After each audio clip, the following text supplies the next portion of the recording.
Are you feeling spiritually lost, like you've tried everything, YouTube videos, online courses, even meditation apps, but still something is missing? Wondering, is this all there is? The world is loud and chaotic, and your soul is overwhelmed, craving inner peace, but you can't find your way back to yourself.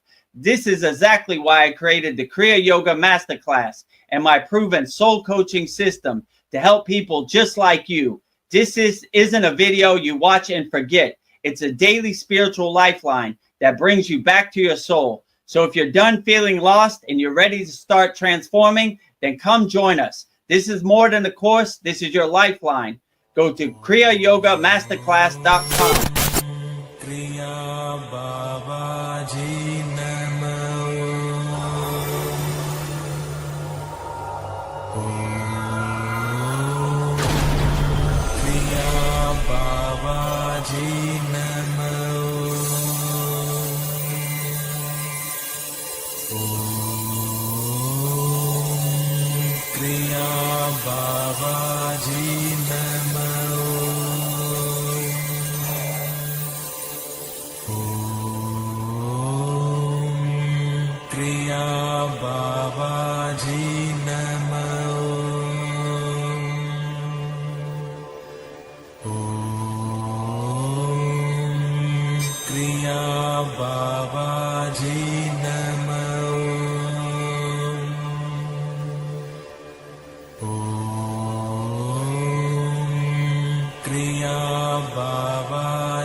Welcome to our September 10th Vedgurudev's live Kriya Yoga Q&A Satsang here at the Kriya Yoga School. So the YouTube chat is now open. You could put all your questions in there. But before we get started, we have to welcome all of our honored, auspicious guests. First, Goddess Lakshmi Devi, the goddess of infinite wealth, prosperity. And I will say her mantra 3 times wholeheartedly with love and devotion. Om Sharim Klim Lakshmi Narayana Biyam Namaha. Om Sharim Klim Lakshmi Narayana Biyam Namaha. Om Sharim Klim Lakshmi Narayana Biyam Namaha.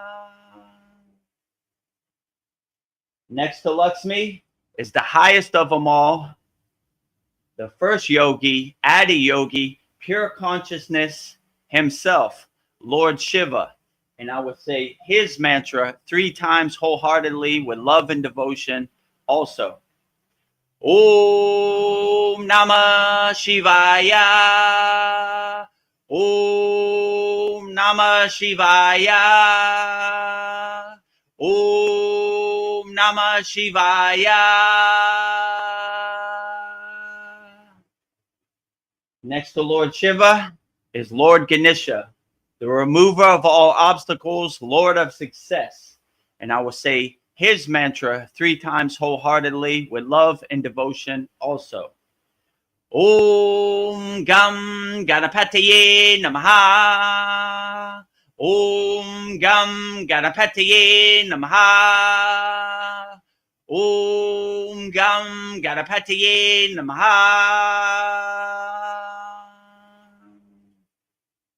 And in front, the fountainhead of Kriya Yoga, the Kriya Yoga North Star, the deathless, immortal Himalayan yogi himself, Babaji, our beloved Satgurudeva.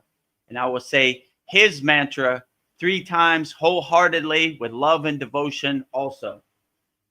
Om Kriya Babaji Namo. Om Kriya Babaji Namo. Om Kriya Babaji Namo.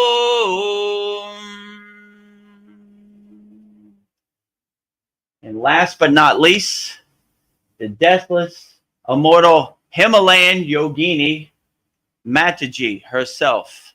And I will say her mantra 3 times wholeheartedly with love and devotion also. Om Kriya Mataji Namo. Om Kriya Mataji Namo. Om Kriya Mataji Namo. Now that we have welcomed all of our auspicious, honored guests, now it's time to start our September 10th Vedgurudev's live Kriya Yoga Q&A Satsang.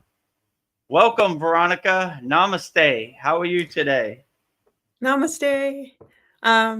Doing great. Absolute pleasure to be here for yet another satsang.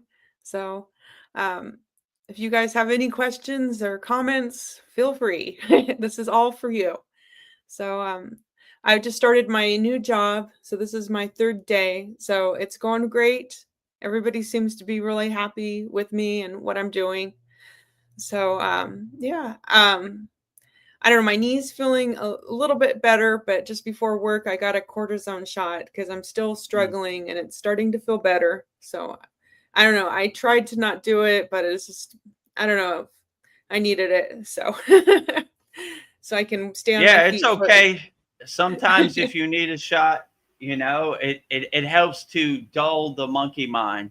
Because if your monkey mind is activated from the pain, it's hard to meditate and get in a mindful meditative state. So sometimes you need a little bit extra. I know Paul asked me this question in last satsang. So yeah, I was like, sometimes you do need something to keep the monkey mind activated. So take a pill or you get a shot. It's perfectly fine, you know? Yeah, so I don't know. I think it'll just help me get stronger. So yeah, Vedgurudev's right. It was like blocking. I don't know. I couldn't concentrate with all that pain. So yes, I have some relief. I'm doing better. So yeah. Oh, our sister Sandy is here. Always happy to see you, Sandy. She says, Namaste, Sandy. Yeah. And she says namaste back to us. And she sent us like hundreds of hearts with stars. Thank you. Oh, we can never get enough hearts and stars emojis here at the Kriya Yoga School. So keep them coming. Never enough. Namaste, Sandy. Thank you for joining us. If you have any questions, put in the YouTube chat. We'll answer it wholeheartedly as best as we can. She just Sandy says, "Yay on today, going well at the new job." Thank you, Sandy. Yeah, that's good news. I'm glad it's going smooth. Thank you. You feel at home. You have a new home. Yeah, I'm just now, instead of focusing on negativity, I'm just like, yes, this is so much better. How did I get here? I'm in such a better place. So I'm very thankful. Another one of our favorite people is here, Zain Ahmad. He says, hi, namaste, everyone. Namaste. Namaste to you, Zain. Thank you for joining our live stream. If you have any questions, put it in the YouTube chat. We'll answer it wholeheartedly as best as we can. My first thought is, like, when you ask people what they want, they usually, most of the time, they say, I just want to be happy. So it's like finding happiness. I think most people, I don't know, they want to be happy, and then how do they go about it? They go about it through their career, money, status, acquiring all that material wealth, or seeking fame and attention, hoping that that's the key thing that's missing that will make them happy. And I don't know, and just, you know, maybe having a family, losing weight so you're attractive and people love you, and all these things are temporary, and we're just like chasing these things. And I'm coming to realize that it's just like the internal things I've always done have been a much more lasting happiness, like getting lost in painting, or going outside for a walk, or meditation, or sleeping. I don't know, it was usually the things I did by myself that it was like it wasn't coming from outside sources that made me happy. And yeah, I think we're all like thinking these outside things will make us happy. And now it's just like I've been wasting so much time. I don't know. I don't know. It's just yeah, it took me a while, but it's like yes, everything was within inside me to make me happy, not internally is where the happiness is. So yeah, that was my first thought for tonight. Yeah, my guru used to say, if you can't go outside, go inside. When I asked him when the C word happened, what should I do, Baba? He said, if you can't go outside, go inside. So you begin to realize that happiness is internal, not external. Happiness is inside you as you. So when you see The Wizard of Oz, you see all these marketing campaigns. They're trying to sell you something, happiness, that they don't have. Buy a Big Mac. This will make you happy. Buy an iPhone 26. It'll make you happy. Buy this car. It'll make you happy. You know, do this, do that. They're trying to sell you happiness that they don't have. And once you unlock and realize the happiness is inside you as you, then no one can sell you happiness, because you begin to see they're trying to sell you something that they don't have. And how could anybody give you happiness when you realize it's inside you as you? So once you come to the profound realization that happiness is inside you as you, and you have happiness inside you, you don't need to go anywhere, spend no money or do anything. You just close your eyes and go to your happy place. In our Kriya Yoga Masterclass, we have a very profound meditation, which is called Ananda Bliss Meditation. And it's basically going to your happy place. And you are the creator of your happy place. Like Sandy said before, you are the co-creator. God is the one creator, and you're partners with God, and you create this beautiful, blissful, joyful place inside you as you. So you don't need to spend no money. You don't need to get on an airplane. You don't need to go anywhere, do anything. Just sit on the side of your bed or sit on your meditation cushion and go to your happy place. So yeah, once you unlock and realize that happiness is inside you as you, then you see all the happiness that everybody's trying to sell you is this fairy dust. You know, they can't sell you something they don't have. But when you realize happiness is inside you as you, then you do what makes you happy, and no one can control your happiness. No one can tell you what happiness is, because you create your own happiness, or you co-create it with God together, right? So they have no clue what makes you happy, because you create what makes you happy, you know? So anytime they say this will make you happy, that'll make you happy, they have no clue what they're talking about, you know, because only the person who knows what makes you happy is you, because you live inside yourself. You're the king of your castle. You're the queen of your castle. You control what makes you happy. So they're just basically telling on themselves by saying, I know what makes you happy. You know, like, let me tell you what makes you happy. That is the height of ego, right? Like, you're so ignorant that I'm going to tell you what makes you happy. You know, like, Big Mac doesn't make me happy. Yes, it does. Chicken nuggets don't make me happy. Yes, it does. You know, iPhone 20 million doesn't make me happy. Yes, it does. You know, this new car doesn't make me happy, you know? And if you really look behind the curtain, you'll say, I'm going to spend 30,000 US dollars on a new car. I'm going to be stuck in debt for the next 5 years. And that's going to make me less unhappy. Yes. But they don't care. They already got your money. You know what I'm saying? Yeah. Like, they don't care if you got to eat a can of beans or sleep under a bridge to make this payment on the fairy dust car they sold you, you know? So it becomes real ugly, right? Like I said before, most people in the world would just push you in front of a bus just so they could get a couple extra dollars, you know, which is totally gross to me. Like, gross, gross, you know, like, Ugh. yeah, I mean, think about that, you know, like, I don't care if this person goes into debt or has to sleep under a bridge. Long as I get my commission from selling this car, who cares what they do? So Yeah. I don't know. It's not a good way to live, and I'm not really into sales, like selling No. people something they don't need, like tricking their brain, like you need this or you need that. Let me tell you what will make you happy, my friend. Ego, you know what I'm saying? That is the height of ego. Like, I know what's good for you. You're so stupid. Just listen to me and do what I tell you, like, so yeah, when you start to realize that happiness is inside you as you really start to wake up. And I don't have to go anywhere. I don't have to buy anything. I don't have to do anything.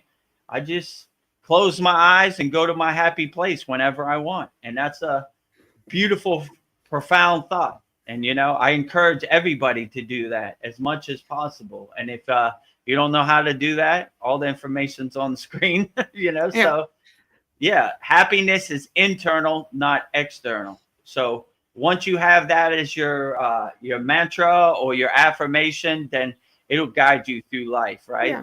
So you'll begin to see the pieces on the chessboard, 3D chess, or the Wizard of Oz. When you drive down the highway and you see a billboard, buy a Big Mac.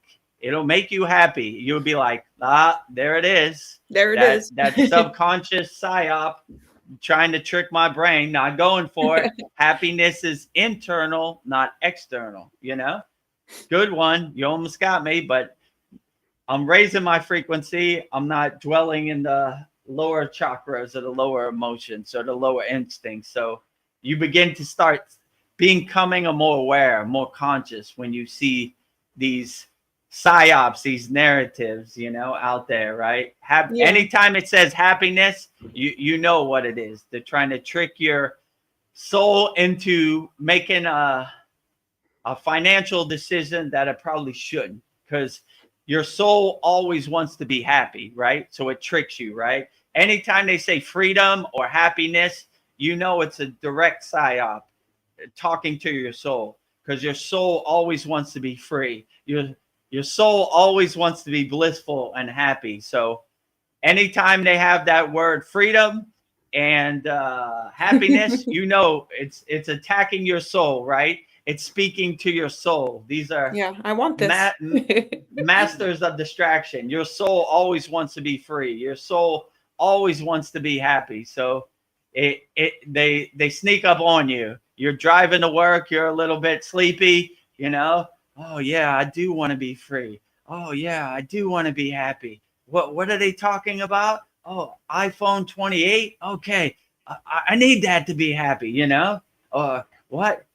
Start your morning off right with I don't know, some pancakes and hash browns at McDonald's, and you're like, yeah, pancakes make me happy. Hash browns make me happy. Just want to be Orange happy. juice makes me happy. So it starts activating your monkey mind, right? Yeah, you can't have happiness by yourself. It's impossible. You need external things. You need a car to make you happy. You need a food to make you happy. You need a phone to make you happy. So it starts tricking your mind into making decisions it shouldn't.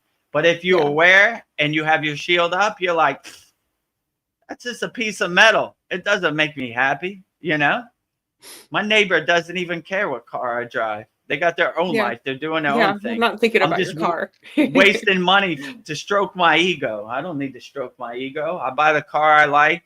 I buy the phone that does what I need it to do. I do whatever I want, I'm a free bird. I don't want to be in your cage. I don't want your happiness story to become my happiness story. So if you can have that discernment, that discrimination, and that awareness to create some space between you and that narrative, you'll fly through life like the wind behind Superman's cape. Yeah. You won't care about none of this. Nope. None of this makes me happy. Fake. Yeah. So just keep rolling, Happiness is internal, not external. I just want to say that you're not trying to sell something, Kriya Yoga, to people that don't want it. It's just here if you want it, and you offer a free school. You offer yourself as a resource. So Kriya yoga, it's here if you want it, but yeah, we're not trying to sell you anything you don't want. So Yeah, I'm not trying to pitch anybody, like when you're ready, we're ready. It's here, you yeah, choose which one or none. Maybe none works for you. yeah, That's fine too. If you want to support our Kriya Yoga family, join our YouTube channel at Vedagurudev. Join our free school. These are all free, join our group. And if you really want to make a financial commitment, join our paid school. But it's yeah, not necessary. I just want everybody to be happy and get help. If you like the words I'm saying and it helps uplift you in your daily life, that's great payment enough for me. So I'll let you choose. I'm not going to try to yeah. sell you a used car, like come to the Kriya Yoga School. Yes. I'll magically enlighten you and you'll be able to manifest the lottery tickets and all that, Yeah, No, none of that. I'll give you some tools to help you in your daily life and to integrate into your daily life. And hopefully you live a great life and realize happiness is internal, not external. And that's great enough payment for me. I mean, I enjoy the fruits and benefits that all of our members get more than the money. Money's just some fairy dust thing, comes and goes. I'm not yeah, attached to it. So I would much rather you be happy and healthy and help navigate this Maya delusional world than have some fairy dust toilet paper money that comes and goes, right? Like I yes. said before, my favorite Ramayana Maharishi story is when he got to the place of his ashram, took all his rupees out of his pocket, threw it right into the water. Said, I never want to touch this dirty money again. And he sure got his wish. And I thought that was a beautiful thing. When we were in the Himalayan mountains, we didn't talk about money at all. Zero. Yeah. It, What do I it, need this it dirty wasn't money even on for? the top 100. There was no need. It was unnecessary, Yeah. right? And most people think, how do you live without money? Oh, it's possible. There are thousands of yogis, agoris, sadhus, lamas, Buddhists, all kinds of people doing it on a daily basis. Even in the country I live in, Thailand, every morning at 6 a.m., the Buddhist monk walk barefoot, and they have a little bowl that they open it up, they give you blessing, you put food in there or you put some money in there, whatever. I've seen people put like toothbrushes and like razors and stuff that they could Oh, use in wow. their daily life. Yeah, sometimes you could buy at the store like a pack, right? It's like a candle so they could read their Buddhist scriptures at night, Yeah. right? Because they don't, Hmm. certain holidays they don't use electricity. They don't believe it. They're old school. And what else they have? I don't know. Toothpaste, different stuff you use on a daily basis, right? So Yeah. they'll give you like a travel pack, right? Oh, that's nice. So yeah, it's good. They have like a bucket and it has like Buddhist essentials sometimes, and Yeah. Hmm. you put it on a cloth and you put it there and they pull it to themselves and put it up. So yeah, that's cool. Yeah, So that's very thoughtful. Yeah. it's not about money. Most people they have like a little table in Thailand and they line up on the street and wait for the Buddhist monks to come and they give them rice and food. And so when you really walk the spiritual path, money is not really that necessary because people go out of their way to make sure you have what you need, so you don't have to focus on this Maya delusional financial world. You Yeah. could focus on the higher meanings of life, like what is your true inner potential, without any distractions from the glare of the Maya Yeah. delusional world. I'm blind.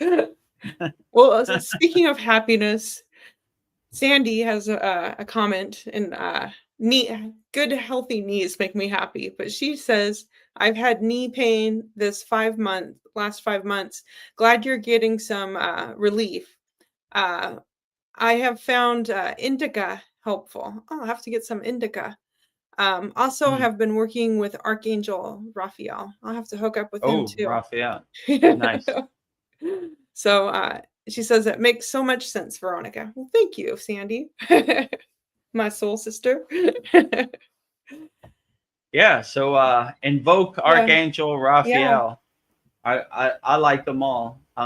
When I told the story, I had an audience of archangels and seraphims, which I don't know where it came from. I don't invoke them or say any mantras, but they made it aware that I was part of their soul family, right? So Archangel Michael is, you, in my perception, is the leader. He wouldn't say that. He would say we're all equal. So I asked who was there.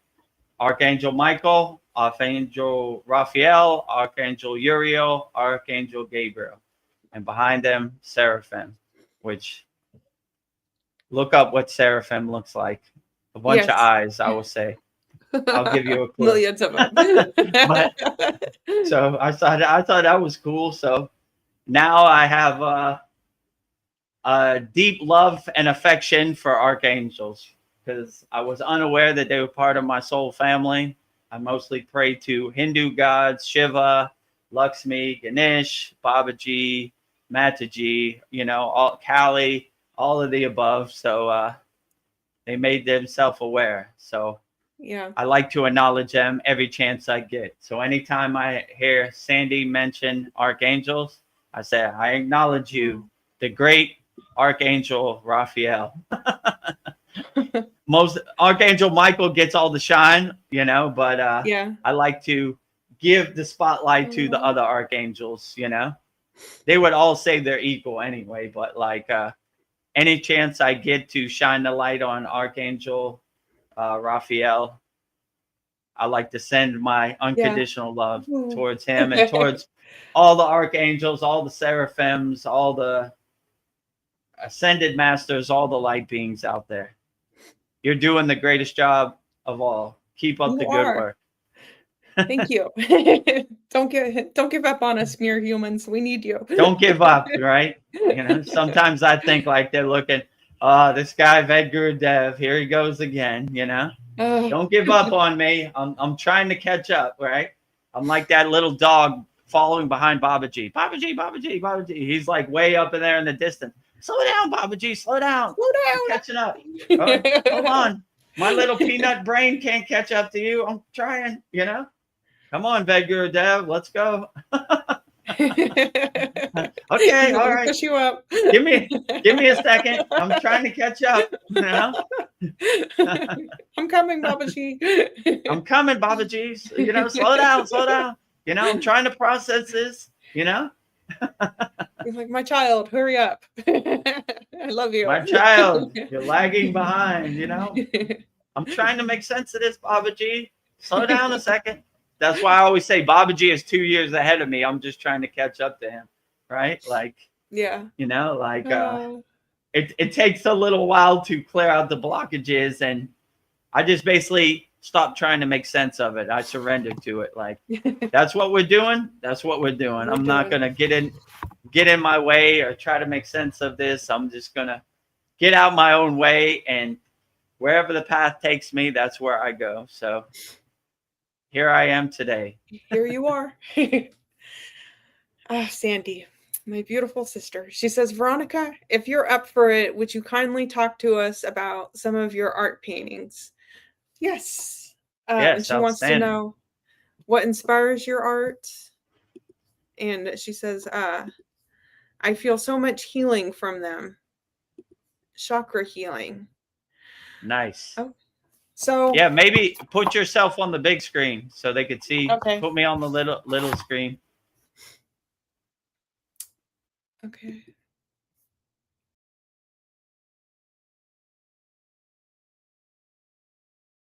Add me, and then I will add Vedagurudev on the little screen. Here we go. Okay, yeah, good. Okay, so let me see.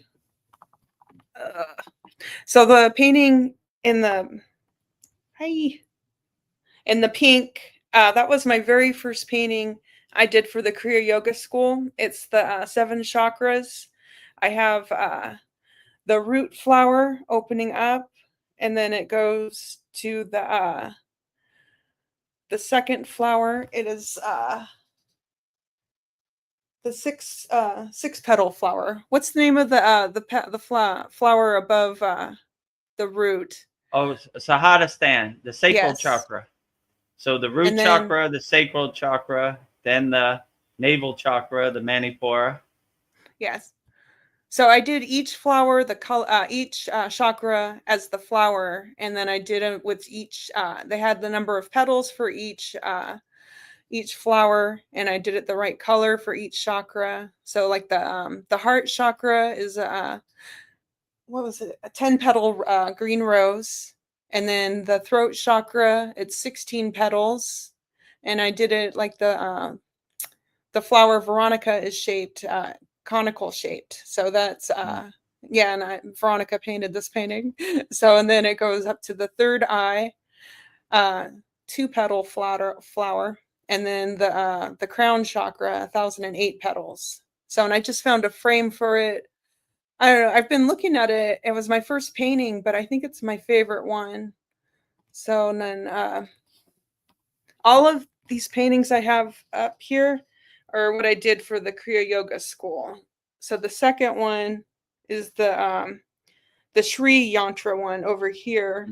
So that's for Lakshmi. So for wealth and blessings, it's the Yantra symbol for Lakshmi.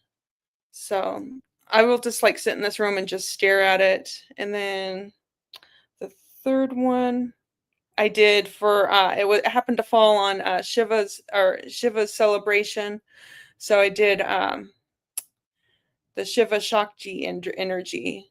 So and then I've got the Shanmukhi Mudra, the hand one. I don't know, it's in the corner above my head.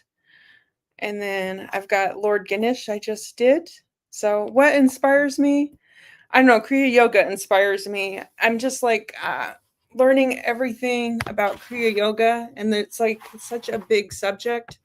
I just kind of like put everything I'm learning into paintings because I'm more of a visual person. So I just speak with images, but I don't know. I can't paint things unless I love them. So I just put all of my love into the paintings, and it inspires me from Kriya Yoga. So I don't know. I'm running out of room. So I think my my gallery is just going to keep changing. So it was a struggle trying to fit all these up there. And then once I get a frame in them all, that's going to really take up some space. But I was thinking in my next one, I'm going to get a huge canvas and do like a huge tree and do like several cups, and it'll have all the yantra symbols for all the deities, like Lakshmi, Babaji, I don't know, as many as I could put on it. And it would be like symbolized filling up all the Kriya Yoga cups to send out to the world. But I'm constantly coming up with ideas as I keep going deeper into Kriya Yoga. So I don't know, it just like these ideas just come to me. So I think when you love what you're doing, that's what inspires you. So I don't mean to ramble, but thank you, Sandy. I try not to make this about me, but it's all about Kriya Yoga, but it is about Kriya Yoga. So yeah, thank you. My heart chakra is like heating up. So yes. Oh. Yeah, so in our Kriya Yoga school, every 3 months we give a certificate, and these are all the paintings. The first one was the 7 chakras. The second one was okay. The second one was what? The second one was the Sri Yantra. Yeah. And the third one was the divine union between Shiva and Shakti. Oh no, the third one was Babaji's painting. Yeah, Babaji. Yeah, you're right. The 1-year anniversary was Shiva and Shakti together, the divine union, right? Yes. And one after that was Shanmukhi Mudra, which is basically closing the 7 gates, the mudra. And the last one was Lord Ganesha. Lord Ganesha. Removing all the obstacles. Yeah, so very profound and beautiful. Yeah, I don't know. Kriya Yoga has like made me like become more creative. I was kind of stagnant. So I don't know. That's like a spiritual journey. I don't know. Like I found like there's been a swing like where I would think I have to do everything. And now like I'm thinking like, why do I need to do anything? but I like, what's the point? But I don't know. I've like kind of been in a hermit stage, but it's like now I ask myself what's calling my soul and what feels honest. So I feel like my art, I just want, if it feels honest, then it's authentic and it feels good. So I'm not trying to be a famous artist. I just want whatever feels good. Now is what, and what is calling me. I'm not trying to like chase after anything. So I thought that's an interesting thing when you get on the spiritual journey. It's like you're doing things for a different reason, not for fame or anything. I don't know. Like, I don't know. Yeah, like the spirit, once you get deeper in the spiritual journey, it's like you kind of like you don't care anymore. You care, but you don't care. I don't know if you wanted to speak on that. I'm kind of rambling. Yeah. Like, I really liked what the enlightened yogini Anandamai said. What difference does it make? So Yeah. once you get on the spiritual path, you just go with the flow. And like, I never planned on this. I never planned on having a Kriya yoga school. I never planned on teaching yoga. It just kind of pieces of the puzzle fell into place, and I just went with the flow. And like every day I wake up, I said, all right, Baba G, how you going to surprise me today? I know it's going to be interesting, but I'm up for the challenge. Let's get to work, you know? And, you know, I always say Baba G is driving my car. I'm just watching him drive me around. I'm the detached witness sitting in the passenger seat. Like, I take no credit for any of these things. All the glory to Baba G and, you know, all the ascended masters and all the spirit guides and light beings. They're sending me a stream of consciousness. I take no credit for it. I watch these satsangs back and I was like, that was interesting. I don't talk about things like that. You know, where did that come from? So I don't take no credit for it. So yeah, when you really raise your awareness and raise your consciousness, you'll be surprised. It's unlimited what you can accomplish and get done. And you can do things that you never thought you could. I never thought I could sleep in a cave or, you know, climb the Himalayan mountains. It just wasn't a thought it ever happened in my mind, you know, but anything is possible. Anything. So when you realize your true inner potential, you realize that what can't you do, not what can you do. You can do everything, you know, if you put your mind to it. Your physical body might have some limits, but your higher consciousness is unlimited, you know. You could do anything if you close your eyes. So yeah, so I don't even know how any of this happened. You know, I take no credit for all of it, you know, so. Yeah. Sandy has some comments for us. She says, wow, I'm receiving this beautiful healing from your art. Thank you. Listening. Nice. Outstanding. Yeah, I'm very inspired by Veronica's art also, you know. When I look at it, I was looking at the Ganesha one we had last week, and I was like, whoa, blew me away, right? You know, the way Lord Ganesha's eyes go right through the text and everything. Yeah. Maybe put it on the screen so they could see it. Let me see if I can find it. Share it. Okay. No, I mean go to media assets and just click on that one. Yeah. So yeah, you could see one of our certificates. Yeah. There's my certificate. Yeah, there you go. So you see how Lord Ganesha's eyes just go right through it, right? Like, I like how that came together. Yeah. So that's our actual 18-month certificate, 1 year and 6 months. So last weekend, the Kriya Yoga School celebrated its 1.5-year birthday. So every 3 months we give out a certificate, and all the paintings in the background are done exclusively by our in-house artist, Veronica. Yeah, that's an interesting story. Like the first 3 months you messaged me, it was like 3 days before that you were doing the class for the 3 months. I'm like, can you paint this? And I was like, I was just thinking to myself, I don't know if I have enough time to do that. And then I just kind of had a conversation with Babaji in my mind. I'm like, if you want this, I need your help. So, and then I felt like some energy starting from my spine, going up my back. And I don't know, I just started painting like all night. And so I finished it within 24 hours. But Yeah. I thought this Yeah, I'll also Dev's add to that crazy. story that I said, Babaji, how should we make this certificate truly divine?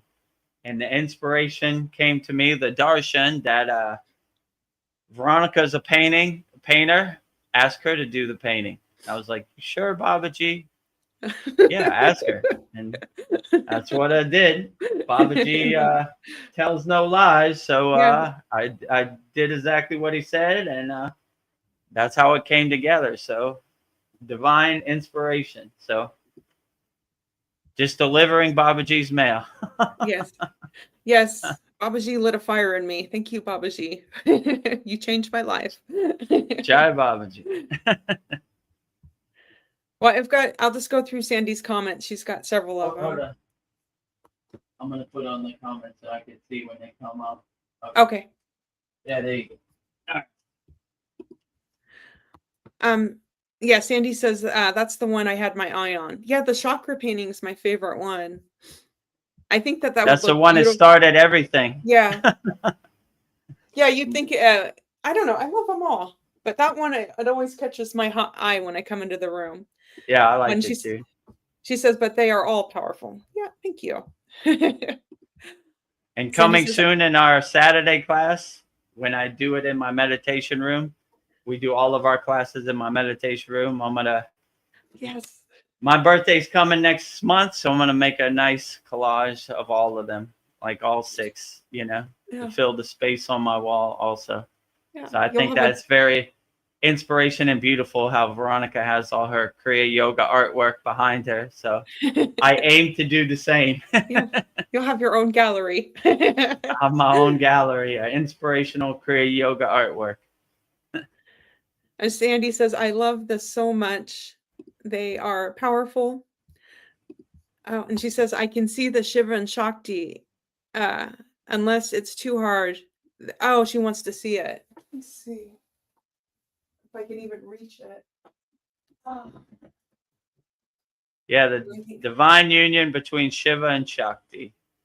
For those that don't know, yoga means union. So this is the masculine and feminine energy coming together as one. There you go. So, and I just, of course, Shiva's blue, and then I did, he's the moon, and then the Shakti energy is the sun. So, and I just made their energies form together. And originally, I was going to have the trident between them, but it worked out. I'm like, I ran out of room. I'm like, why don't I just make it their, the hood of their crown, their snake coming together, and it's like forming one. So, like Shiva and Shakti is like half male, half female. So I tried to put it in a visual form that they're becoming one. Yeah. I don't know. I think Shiva, Nice. Shiva and Parvati, Shiva and Shakti is the greatest love story ever told. So True. yeah. Right. Like Shiva Angi said before, without the Shakti, the world just falls apart, Yeah. That is the glue that holds the energy together, right? So without Shakti, the energy, the universe just falls apart, right? So it's the energy, the glue that holds everything in place and keeps everything moving smoothly. So with only Shiva, you only have half of the equation. You need some balancing Shakti, some masculine and feminine, some Ida and Pingala, So we need both. And this was a profound message that my guru gave me. He's like, too much masculine deities you have mantra diksha for. You need mantra diksha for some feminine energies, right? So now I have balance. I have equal feminine and equal masculine deities. So to balance me out, right? Yeah, we've got to have balance. Oh, Sandy says hermit life. I know, sister. I feel like this is the most human interaction I have is when I come onto these satsangs. I just want to be in my cave. And you know me, I definitely want to go back to my cave. Yes. trying to serve my time in the Maya delusional prison of the 3D world, and hopefully I can go back to my cave. You know, I did my time in prison. I'm out. Yeah. I'm going back. But yeah, it's inspirational for me to answer questions and contemplate on people's questions. So I'm grateful for that too, you know? So I need the balance also. Maya, delusional world, cave life, you know? Half Yeah. and half. 1 foot in, 1 foot out, you know? In the world, not of the world. So that's a profound Yeah. teaching I need to learn also, you know? Yeah, it's not easy. um, Sandy says, nudge from the universe. You are a healer. Cool. Thank you. I've never thought of myself as a healer. So thank you. I'll cultivate this. I don't know. Yeah, I would love if my artwork like healed people. That would be amazing. Well, I'm sure a lot of our students and me included are healed by your artwork.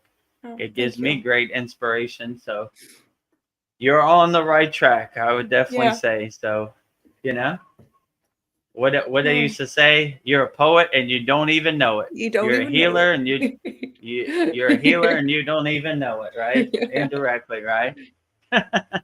Yeah, it was all inside me, not outside me. Oh. Oh, Sandy has a question for you. She says, Okay, great. do you believe your higher self offers judges from the time we are children? I remember getting the message on a regular basis as a child that I have to use my voice. And nudges or messages. Yeah, so your higher self, when you this was the hardest thing for me. I had to clear out all my blockages and my walls and my obstacles and resistance because they were sending the messages. I just wasn't getting it, right? They were delivering the mail. I just wasn't checking my mailbox. So once you start doing your inner work, you start getting more of a clearer radio signal, right? In the beginning, in my case, for sure, it was all static, right? Like I can't hear anything, right? But as I started doing my inner work, I started clearing it out, and the messages started to become more readily available. So once you have what they call in yoga a darshan, or you get like inner messages, then yeah, you'll be surprised what it could do for you. And in my case, like I said earlier, I didn't even know how I got this far on the spiritual path. All I did was listen to my intuition, my inner message. So the reason we do all these kriyas and everything is that basically to purify and cleanse our connection, our radio signal. So yeah, you'll start to get these messages, these breadcrumbs, these signposts, these darshans that like your your spirit guides, your ascended masters, they're waiting for you to catch up to them, right? They're waiting for your acknowledgement, right? Most people, like the yogis say, most people are sleepwalking with their eyes open, right? They're just walking around here like zombies, unaware, you know, like they've been hypnotized to think the yoga, the spiritual path is some woo woo stuff that doesn't really work, right? So they have all these blockages and obstacles. But once we clear out the blockages and obstacles, then we really see the higher truth. And these messages are waiting for your acknowledgement. And once you acknowledge them and you're open to them, then they come readily. So, yeah, I would definitely say listen to your soul, listen to your consciousness, and let that be your North Star, and let that be your guide, and let that take you to where it needs to take you to. And that's always served me good in my life. I don't try to really overthink it. I just kind of surrender to the path, you know? So let it take me where it takes me, and have a inner ear to hear the subtle messages that are coming from the astral plane, the Akashic records, you know, your spirit guide, your ascended master. So I'm always on the lookout. I got my ears open, right? Like, you sent in a message today, I'm readily available to accept it. My radio antenna is tuned in. I cleared all the static out as much as I could. So I'm ready to have tea on my crown chakra anytime any light being is ready to reach out to me. I'm readily available. So yeah, I would definitely say once you raise your consciousness, then you're way more open to hear the message, which Yeah. most people who dwell in their lower instincts or in a fear-based state, they can't hear the message. So all these practices are basically to purify and cleanse our Susimna Nadi, our middle tract, so we get the pillar of light that comes down, So most people would be like, oh, why the top of my head hurt so much? I guess the sun is bright today, But Yeah. me, I'd be like, oh, the pillar of light is descending on my crown. God is great every day, right? Every day. So time to have tea with God on my crown chakra. So yeah, so I'm always trying to open the gates of my crown so I get the pillar of light, And my guru used to say, the lowest any of these light beings or deities can come is to your crown chakra. So that's why we're always bringing our energy up to our crown chakra to purify the connection. So if there is any message that is being sent, you're easily to get it, right? Like I said, most people don't even check their mailbox. But if you do Kriya yoga or you're on any spiritual path, you're always checking your mailbox daily, right? Like what letter God sent me today. So yeah, I would just clear your connection, purify your connection, and do your pranayama, your breath work, so you have a line connection in your Susimna Nadi. And all your chakras are unblocked. Your kundalini is free flowing, so it's easy for that snake to pierce all 7 of your chakras, uncoil up to your crown chakra, and open its hood fully on your crown chakra, let's say. So that's why we do what we do. We're clearing out the static on our radio signal, so God has a direct connection, and we could become a radio antenna and transmute God's signal out to people worldwide. Yeah, I have some comments, so I'm going to go through those really quickly. Somebody new, immortal but unaware, says, is this video being live? Yes. Yes, this video is live. Sandy says the divine masculine and feminine working together is beautiful, as a beautiful thing and powerful. Yes, it is. Yeah, absolutely. The divine union between Shiva and Shakti is the most powerful thing I could think of, or the divine balance of the universe.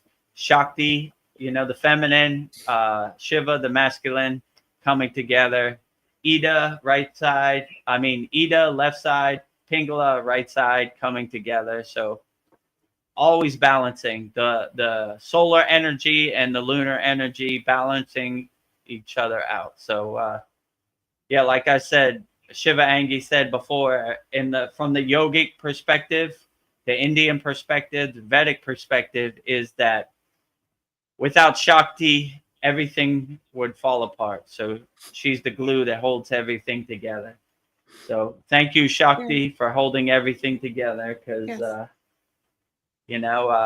we need that divine mother energy to hold together the divine father, because sometimes Shiva is a wild man. He's a nomad. He's a cosmic traveler. So he always needs Parvati to ground him and anchor him and keep him centered and keep him focused, Yeah. So thank you for the great job Parvati and Shiva does. They're a great team together. So we need them both together, masculine and feminine. Sandy says, other than with my partner, this is definitely where I socialize and connect the most. Me too. Oh, outstanding. If you'll show up, we'll always show up. Yeah. No yogi or yogini left behind. So we're glad we can have your audience every Sunday for our Soul Talks live from Thailand Beach, and every Wednesday for our Satsang. Yeah, this is where we get together. Some soul therapy. And who's ever out there on YouTube, don't be shy. Send in your questions in. We'll answer them wholeheartedly. No yogi or yogini left behind. So it's a pleasure as all mine and Veronica to be a lighthouse to all ships lost at sea or have questions on the spiritual path. I'm glad we can have a platform where like-minded yogis and yoginis can share experiences and ideas. What a beautiful thing. Yes, Sandy says, honestly, I felt and happily received healing. Ah, nice. Nice. Outstanding. Mission accomplished. Yes. Oh, and she says, yes, same with me. I hadn't checked the mailbox till 2019. That's over 40 years. Oh, I'm with you, Sandy. I didn't check the mailbox for over 40 years too, you know? And then when I did check the mailbox, I was like, man, I was so stupid. I was just walking around this earth like a zombie, like an NPC. I should have checked my mailbox a lot earlier, you know? But the water under the bridge. I'm here now, so let's get to work. You know, I could dwell on why I didn't plant a tree 10 years ago, or I could just plant a tree today. So I choose to plant a tree today. Like, all right, water under the bridge. It took me a while to get here, you know, but I'm here now. So let's help as many people as possible, and check that mailbox on a daily basis, because who knows when God's sending you a letter, you know? My mailbox was full from letters from God, and I never checked it. So I'm catching up to him. Give me a second, God, to read all this mail. I didn't know it was there. I wasn't even aware of the mailbox. Now I am. The spiritual mailbox. It is full. Sandy says that singing has always come easily to me. I'm being guided to help heal with my voice. Oh, that's nice. Beautiful. Outstanding. Yeah, so me too. I used to hate to sing, but now I'm on the spiritual path. I look for every opportunity to sing as many mantras as possible, to sing wholeheartedly. I mean, I don't even know where I got my singing. They call it bhakti, right? Which is devotion, you know? So, or bhava, sing with feeling, right? So I don't even know where that came from. Just one day, Babaji flipped the switch on me, and I just started singing, right? Like I was always the person in the yogi group who sat in the back, especially when singing time. Like, don't call on me, don't call on me, don't call on me. Vedagurudev. There it is. But soon as I started embracing it and started loving it, I looked for the opportunity. I had my hand up first. Who wants to sing? Me. You know? Vedagurudev, give somebody else a chance. Okay, you know, I'm here whenever you're ready, you know.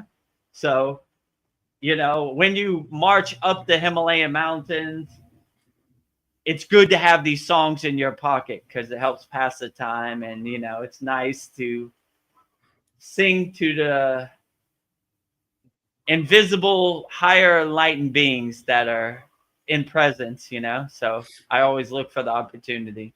So my go-to was Gayatri, but I love them all. I'll sing them all, you know. You could call out any song, you know, and I'll sing it, you know. Or if I don't know it, I'll make sure I learn it so I'm ready for tomorrow, you know. Well, speaking of singing, we just filmed the Kali mantra, and I don't know, as you were counting out the 108 mala beads, I could feel you getting happier, and your energy just lifts. I don't know, I can feel it. So you really do get happy singing from your heart. You love the mantras. We can feel it. So every Monday we have Mantra Monday at our on our YouTube channel. So we have a playlist called Mantra Monday. You could see we've done Babaji, we've done Mataji, we've done Shiva, we've done Lakshmi, we've done Ganesha, and today we just filmed Kali, which will debut on and premiere on Monday for Mantra Monday. So subscribe to our YouTube channel and you'll get notified every time we post a video or have Mantra Monday. So yeah. When I do these satsangs, I got to wake up like 6 a.m. So I'm a little sluggish, fatigued, shaking off the rust from my sleep. And yeah, but then I get into the Kali mantra and I start perking up, right? She has that fierce bija, the sound syllable that gives you that ferocity, right? Wakes up the sleeping lion, right? So, yeah, so that was my case, My guru used to say Kali is fierce or ferocity, right? Which you don't need that. You need more humbleness or more calmness. So, Kali's probably the one I go to the least, Yes. I say it every day, but I don't lean into it because I have too much ferocity already, right? Yeah. I need to lower the ego down. I need to go down the humbleness. So yeah, so I was a little gun shy in the beginning, but then when I got into the Kali, it brought out my inner rhythm of it. Ferocity, right? Right? Like I don't know. And when they give mantra diksha for Kali, they usually give you a disclaimer, like a lot of people use Kali for the wrong reason. And so we want to make sure you use it for the right reason. You focus more on the divine mother aspect of Kali, not the ferocity of Kali, Her tongue's out. She's holding a cut off head in her hand. She has a necklace full of heads, which symbolizes the ego. In the picture, you'll see she's trying to step on Shiva, but Shiva is pure consciousness, and he has his shield up, so she can't step on Shiva. So, yeah, I focus more on the divine mother aspects of Kali, not the ferocity, which works good for me. But some people need that ferocity, It's good for women to find their inner voice, with Kali, the ferocity, right? So if you're a shy woman and you speak softly, Kali will bring out that ferocity inside you. So if you need some ferocity, say the Kali mantra, and it will premiere next Monday, 11 a.m. Eastern Standard Time. 108 Raksha beads, 1 mala, all of our mantras. Yes, I love Kali. Yeah, I love Kali too. Just I got to tone it down myself. It's too much. It's too much extra for you. Why so extra? Vedagurudev. It's Kali. I do Kali. I might run up the mountain, right now, right? Right? Like I'm like Braveheart, right? Holding the flag. Yeah. Kali, Sandy says that Kali also helps with courage and strength. Yes. Yeah, that's cool. Absolutely. Yeah. It helps give your inner voice, your inner courage, your inner ferocity that's kind of dormant in most people, especially in women, right? They're more soft-spoken. So if you need your inner voice to come out, your inner courage, always call on Kali. She's fearless, right? She has that ferocity, that fierceness, right? She's not scared of anything. So if you're ever in a fear state, call on Kali. She'll delete all your fears. She's not scared of anything, right? Bye-bye. She cuts off the ego's head and holds it up in her hand so the whole world can see. Look at me. I'm not scared of anybody. She has her tongue out and everything. She's usually depicted as all black, So, yeah, don't make Kali mad, Tread lightly around Kali. Well, when you were talking about opening up the chakras, that got me thinking about frequency. Like if you want to increase your frequency, I think you have to open up your chakras from the go in order from the root up to the crown. And I was thinking, I don't know, like frequency, I can think of someone and they're thinking of me at the same time and they'll call me. That's a frequency. I feel like gets more powerful when you like clear everything out. And I was thinking like Yeah, I can like even walk into a room and I feel the energy shift, or I can walk into a room and I can tell if it's good or bad. So I was thinking like because I'm, matching my frequency, I can whatever I can manifest whatever it is that I want if I just match that frequency. But I feel like you have to do a lot of internal cleaning.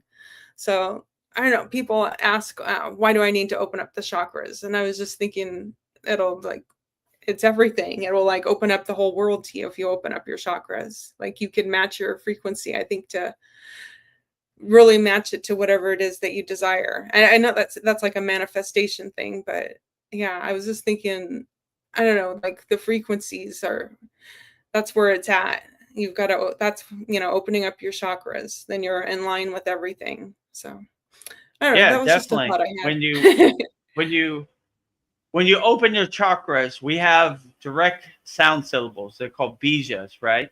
That really blossom your flowers in all 7 of your chakras, right? So we basically start at the root. We cleanse the root chakra, which is called the Muladhara. Then we go up to the sacral chakra, which is called the Sahadhisthana. Then we go up to the navel chakra, which is called the Manipura. Then once we get to the heart chakra, the Anahata, we cross that spiritual bridge. We've cleaned all the lower floors and the elevators going up to the top floor, right? So yeah, when you start, in my case, my lower 3 chakras were very clogged. So I had to do a lot of cleaning and purifying of my lower chakras. So, but we have excellent bijas in our Kriya Yoga school that really go straight to it, right? We have many people in our Kriya Yoga school who have taken different programs, and they've learned different bijas. And when they've done our program, they said like, yeah, these are the real bijas that I really feel, right? So not the fake woo-woo ones. I'm not going to say no names, but Yeah. when they told me, it almost made me laugh. I was like, I've never heard anybody say that in the Himalayan mountains. And if I told them that, they would laugh. They would roll on the ground laughing at me, So we have direct bija mantras, straight from the source, that really unblock your chakras and open up your chakras. And once all your chakras, your energy wheels open or start spinning, then you have a free flowing energy frequency where it's easy for it to travel up to Sushumna Nadi. And it's important to open all 7 of your chakras before you start doing your Kundalini work, because your Kundalini is like a dormant snake that's sleeping in your root chakra. So if your chakras are blocked, it's going to stop. The elevator is going to get stuck on a certain floor. So you need to blossom that. So your Kundalini is easy to pierce all 7 chakras, So the flower is open. If it's blocked, the Kundalini gets stuck there. So we don't have any Kundalini problems because all of our flowers are open and it's easy Yeah. to uncoil and free flow. So yeah, I would definitely say align yourself with frequency, and you'd be surprised how you can harmonize yourself to get what you want. Your requests become to crystallize because you're on the same frequency as your request, right? If your request is up here and you're down here, you're not going to align yourself with that request. So people who say they manifest, I look at their technique, or so-called technique, and I'm like, nah, like Yeah. I've actually seen people manifest, and that's not how they do it at all. It's misinformation, in my opinion. And these are Yeah. highly evolved, enlightened beings, so they would definitely have more knowledge than anybody else about this. But these become like magic tricks, to manifest anyway, right? Most yogis look at them like unnecessary, like, why do I need to do that? I don't want to be a circus clown on TV. Look at me, I'm levitating, or whatever, Yeah. like this is an ego play. So when people talk about manifestation, I've seen like I don't know. A lot of misinformation on the internet, you know. I saw this one guy with a do-rag. He's like, let me tell you how to manifest. I was like, what? Like I'm scared. Let me get out my whiteboard. You know, you put the 1 up here, you put the 6 down here, and then pi equals EMC square, and then you manifest what you want, the lottery. And I'm like, okay, dude, it doesn't sound right, but You just need a good graph. luck. Good luck to you. I'm not going to comment. I'm not going to judge you, but not for me, you know? So I don't know. So Many paths. yeah, many paths. I mean, if it works for you, why not? But yeah, so I would definitely say align yourself with frequency, you know? When you align yourself with the sound syllable or the bija, you'd be surprised, you know, how much clearing out it takes. In my case, in the beginning, my lower chakras, my lower floors on my building were very dirty, you know? I was a hoarder. I was a pack rat. So it took a while to really clear them out. But once I did it and did the inner work, then I really started to. So I would say start from the bottom, the root chakra. Then once you feel that's clear, you know, it's like cleaning your house. Go one room to one room, you know? Like don't try to clean the whole house at one time, you know? Wait for one room to be clean and go to the next room and the next room. So like that's basically what we're doing. But the sound syllables really help to clear it out, you know? My guru used to say, go down to your basement and open all the windows, sweep out all the dust. You have many boxes blocking your doorway to God. So throw all that away. It no longer serves you. So yeah, do your inner work. Go down to your basement, clean it out. If you need some techniques, go to our free Kriya Yoga School or subscribe to our YouTube channel. We'll get you on the right foot, you know, for free. Babaji in his quotes, he mentions grace and love a lot. And I was thinking those are some traits to master. And like, what is blocking me from grace? What is needed? Is it love? What is the soul made of? And I asked myself, and the only thing I'm thinking that the soul could be made out of is love. I don't know, people push love away because they haven't had great experiences. And then they close their hearts because close the love. We really, as a society, we're not taught about love and the spiritual aspects and nature of the soul love. I don't know. And if you grew up with parents that didn't have a loving relationship, it's like, oh, that's love. I don't want that. And then, I don't know, like what you see in movies. I don't know. And I don't know, to know the grace of love can be challenging. Nothing hurts more in my experience than a broken heart. I'd rather have a black eye than a broken heart. It seems like a broken heart hurts more, in my opinion. So I don't know. And like we navigate our lives to like protect our heart. I don't know, push people away. And like, I don't know, I guess because to let somebody in is like really scary because it's like you're vulnerable. So I don't know, you feel like I can't risk it. I don't know, the grace to be and accept love is something I think that is something really good to explore. So I don't know, I like that Babaji brings up grace and love a lot. So yeah, it's just something I was thinking about. Yeah, if you see our Babaji's quotes, he's always talking about love and grace, right? That's probably the majority of our quotes, but yeah, I think that's beautiful.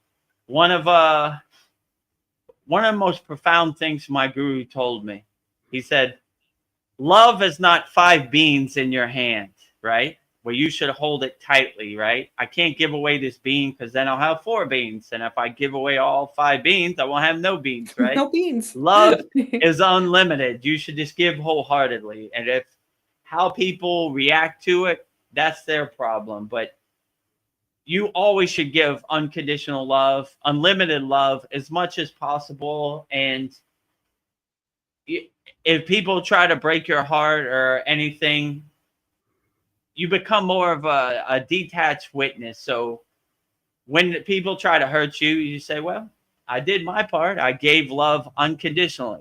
If they don't accept it, or they take it for granted, or they see it as weakness, that's their problem, not my problem. So I would just live wholeheartedly as much as possible, you know?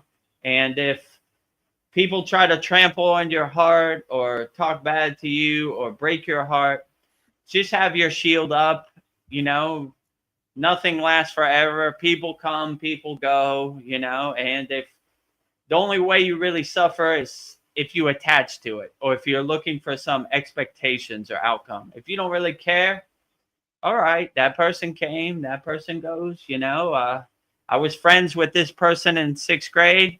Now they moved away. It happens, you know. People come, people go. Yeah. You know, this is the Yes. circle of life. So, but the only thing I can control is how I react to it. So if I react to it like this happens, nothing's going to happen the way I want it to happen. Maya delusional world happens the way the Maya delusional world happens, right? The Maya keeps Mayaing, you know, and it's not going to adjust for me. I got to adjust to it, you know. So yeah, I look at it like, well, you know, this person used to live across the street from my house. They moved away, and I found some new friends, you know. So I pivot, I adjust, I stay light on my toes, I change course, and nothing really happens forever, you know. It's like people come, people go, you know. The only way you could suffer is how you attach to it, right? So if you realize that's how the world happens, then you really can't suffer. You really can't be heartbroken, because you were like, well, that's the way it happens, you know? And that's the kind of the way I look at it. People I was friends with 10 years ago, or moved away, or did something else, so don't call me no more. It happens. I'm keep going. I keep putting from one foot in front of the other. I'm not dependent on somebody else, right? You know, a lot of people, they invest so much time and energy into their relationship, they don't want to let it go, right? You know, like I've been here for a couple years. I don't want to throw it all away, you know? So then they continue to suffer. But if you're like, well, that was nice, you know, like when you go on vacation, you have a summer love for 2 months, and then you go back to school and you don't see that person no more, you know?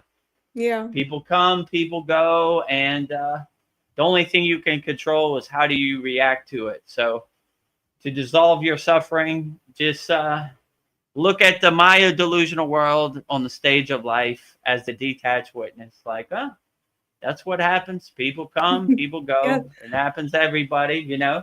I was friends with this person in 6th grade. Now they don't call me no more. It happens, you know. People move away, you know. People move on, you know. It's okay. That's how this world works.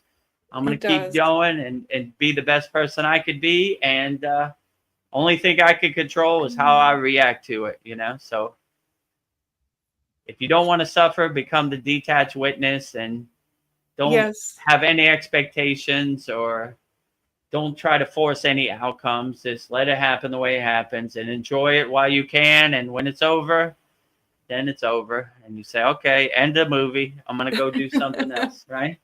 I'm going to go to bed now. The movie's over. Yes, people do come and go. And then I'll meet new people. And then sometimes the new people I meet, they're like copies of the people that I just left.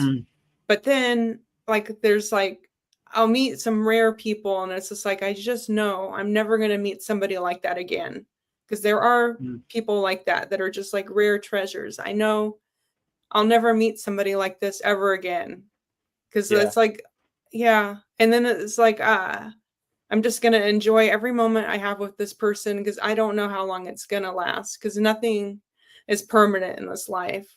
So I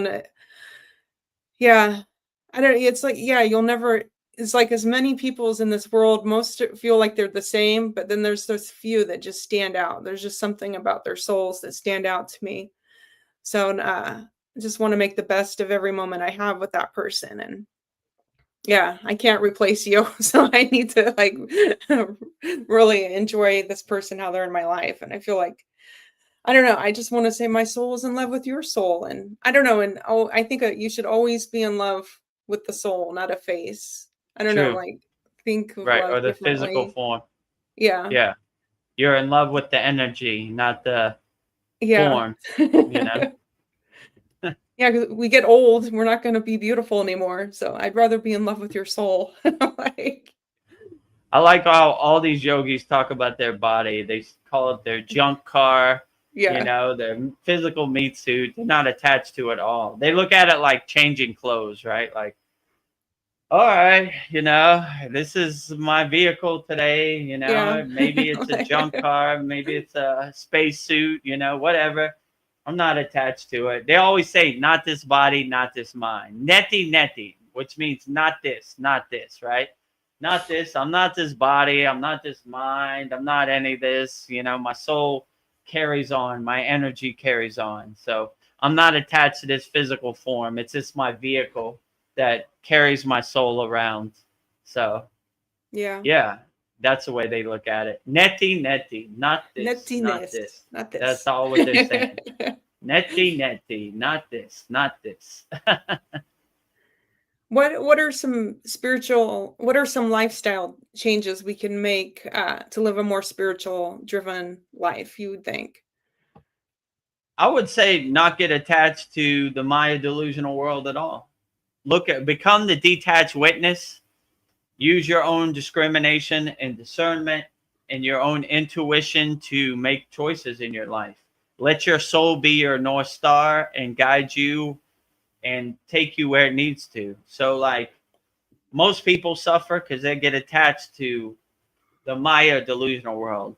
Why didn't this happen the way I wanted to happen? You know, why does this or that and that? They get attached to their identity. I identify with my flag. I identify with my religion. I identify with my language. I identify with my country. I Mm, identify with my skin tone. I identify with my car. So they have all these identities, but really none of this really matters. So I would just lead with your soul. Let your soul guide you and be your North Star. Always listen to your soul and laugh at this Maya delusional world like the joke it is, you know?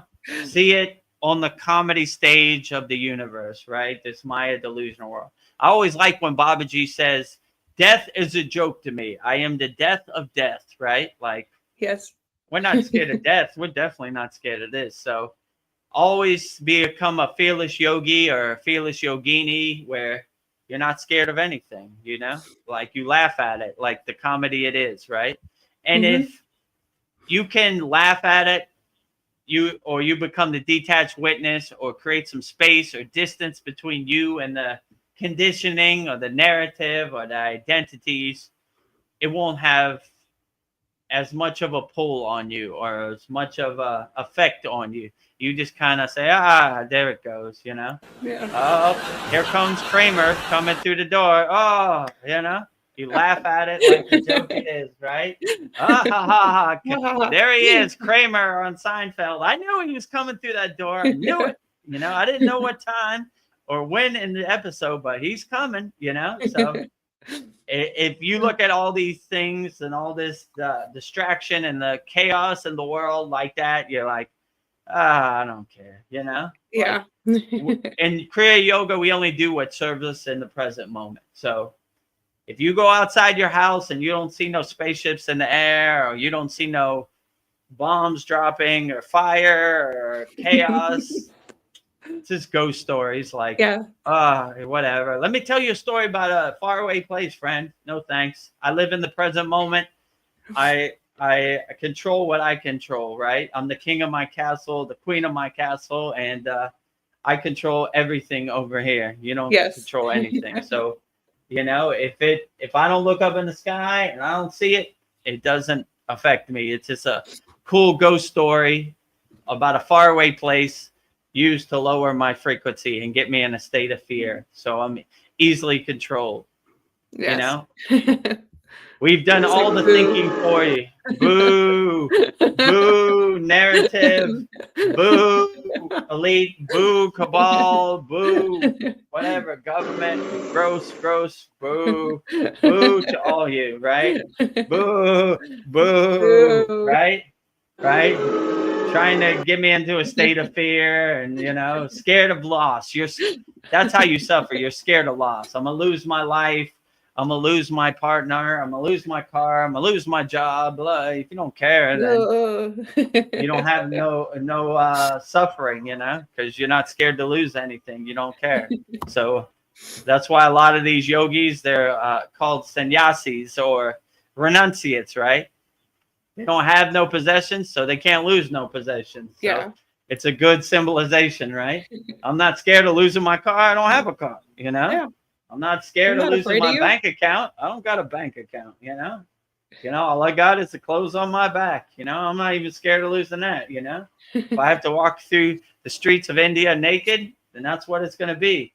They have these spiritual beings that are naked. They're called Naga Babas, right? They just walk around naked, Yeah.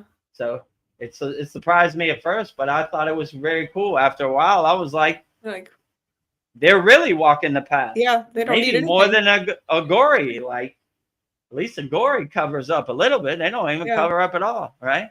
And it's like if you go to like a government office, there's like a naked Naga Baba in there. You're like, what?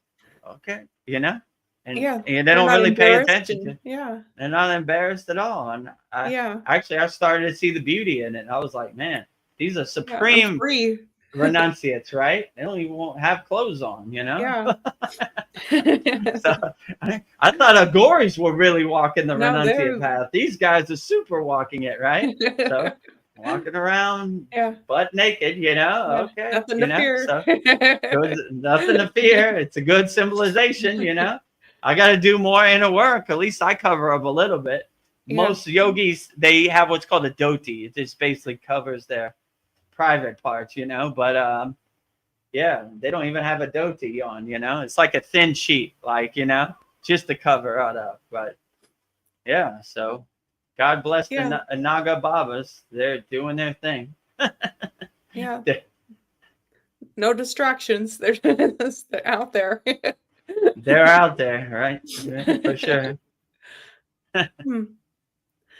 What would you say to someone who says that a spiritual life is boring? Because a lot of people say, I don't want to meditate. That's boring. They're attached to the narrative. Yeah. If you really start to meditate, you see it's the most unboring thing of all, right? It's attuning yourself with your inner self, right? And cutting out the distractions. So your monkey mind lies to you that you need to have something, you need to have some activity, you need to have some action, right?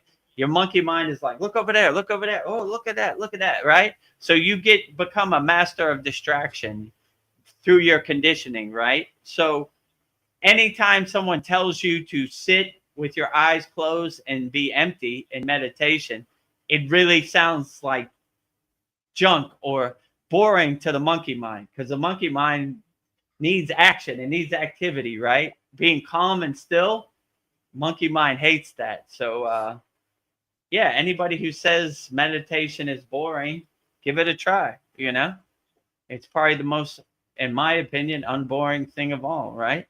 And you begin to see you don't need action. All these are distractions. Like I need to know what Kim Kardashian's going to wear to the Grammys. How does that serve you in the present moment? It does. So all these distractions you become a hoarder of and you collected, you don't need them anyway. So what is boring? Boring is not attuning yourself to your true inner potential. Yeah. That is the most unboring thing I've ever heard. Boring is worrying about what Liam Neeson and Pamela Anderson are going to do today. That is super boring, right? Boring is worrying about what Donald Trump is going to eat for dinner. Boring is worrying about who won the football game, like you be once you have that discernment, you have that awareness, you see like all the things you think you are interesting are really boring anyway. You just are drinking the Kool-Aid, you've bought the farm, You attach yourself to their narrative. Like, these people are professional attention stealers, right? Look over here. Look over here.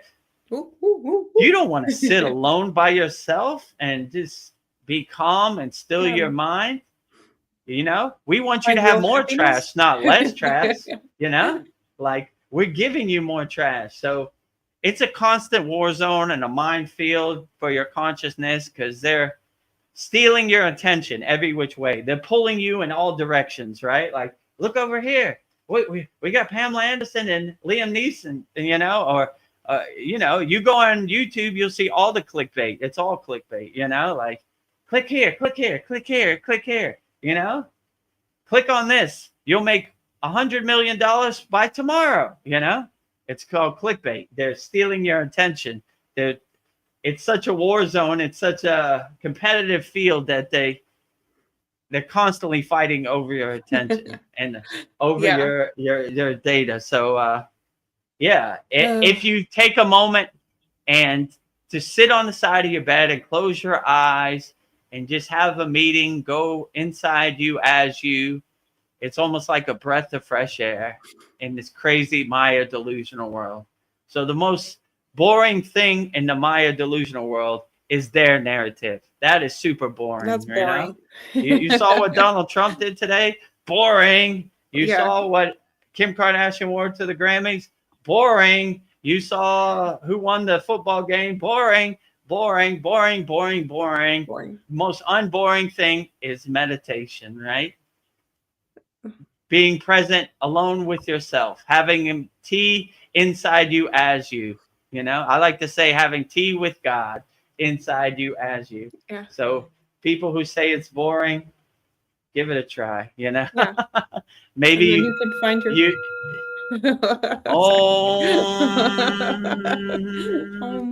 you find your inner peace inside you as you. So give it a try. Don't believe anybody. I like to say the supreme science of Kriya Yoga, right? We test it, we observe it, we experience it, we feel it, so we know it, right? Don't believe me blindly. Don't believe anybody blindly. Test it for yourself. And you'll see meditation is the most unboring thing ever, in my opinion. I mean, when I go out into the Maya delusional world, it's super boring to me. I can't wait to get back to my meditation cushion. I'm like, boring. DMV is boring. Grocery store is boring. Walmart is boring. Boring, you know. Boo, boo, boring. Maya delusional world. I see you. I see your tricks, Maya delusional world, trying to trick my brain. We're exciting over here. Yeah. Meditation, that woo-woo tree hugger California thing, that's boring. No. But Walmart is exciting, right? Yeah. You know, they have pudding, 2 for $1. Yeah. Exciting, you know? No, boring. Boring. Boring. Putting gas in your car, boring. You know? Everything is boring, right? Like, driving to work, boring. Boring, boring, boring, boring. Meditation cushion, breath of fresh air. It's like the sun rising, the sun rays hitting your face, right? I can't wait to get back to it. So every time I go out into the Maya delusional world, I'm like, all right, hurry up so I can pay these bills and I can get back to my meditation cushion. Boring, waiting in line at the electric company. I've got 20 people in front of me. Boring. Where's my mala beads? This is not boring, you know? So, people who say that, in my opinion, are deluded, because no real meditator would say that. They'd be like, man, I can't wait for my job to get over and get back to my meditation cushion. I've been counting the hours, you know? I've been doing everything I can to get back to my true self. And then I hear some people say that, like, when they're doing their sadhana, like their, maybe meditation, that they feel like a negative forces or something of ill content, that it's hard for them to do their sadhana. But I was thinking maybe that's a positive thing. Maybe there's something coming up that they need to look at. I don't know. Why would somebody feel negative energy when they're doing their sadhana or doing the best they can to go into meditation. Is there something that needs to be addressed or healed? I don't know. What's going on there? I mean, I would first say this to everybody, that all yogis and yoginis go through this, right? The only difference is they have an intention, a sankalpa to push through it, So no one should feel like they're the only one. I go through it on a daily basis too. Before I did this satsang, I woke up at 6 a.m. to get everything set up. I said, oh, man, I don't know if I want. Can I just go back to bed? But then you set the intention, like, and you get in line and you start putting one foot in front of the other and doing the work. So yeah, I would say if you feel negative forces, don't attach to it. Laugh at it like the joke it is. I mean, your ego hates the spiritual path. Let's be honest. In my case, when I got on the spiritual path, it was like a nightly war every night, right? Like, it didn't want me to get on the spiritual path. It wants you to be attached. It wants you to eat bad food. It wants you to attach to bad thoughts. It wants you to feel negative energy.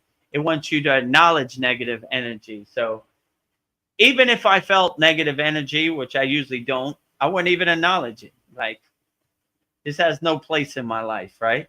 We focus on the positive, and we take all of our trash out to the curb, throw away. We don't carry it. So if you feel some kind of negative energy before you do your sadhana or while you're doing your sadhana, I just wouldn't attach to it. I'll be like, that's the best you got. You ain't got nothing. This is kindergarten. If you think that I'm going to stop doing, let's say, the full wheel pose asana because you're putting some unnecessary thoughts in my head, then good luck, And we have a practice in our Kriya Yoga school. Before we do meditation, we do suti. So we're cleaning our house before we go into meditation. So there's nothing to follow us into meditation, right? It's just, we're cleaning our house, right? So we detach from everything, all of our unnecessary distractions, detach, let go, detach, let go. When we're clear, then we can have a profound and dynamic meditation. But yeah, so I would say clean your house before you invite visitors over. So meaning before you go into meditation, make sure all these negative thoughts are gone, and that will probably serve you the best. So okay. If you feel any thoughts coming when you're doing your sadhana, your yogic practice, I would just detach, let go, detach, let go. I don't care what you say, ego. We're doing this today, and I am the boss. I tell you what to do. You don't tell me what to do. So get lost. Full wheel time. Yeah, if I do feel that, which I haven't felt recently, but I'm not above it. Like, let's say I'm doing the full wheel pose and I get some negative thoughts right when I'm in mid pose, right? I'll just be like, that's the best you got. I'm gonna hold this pose even longer.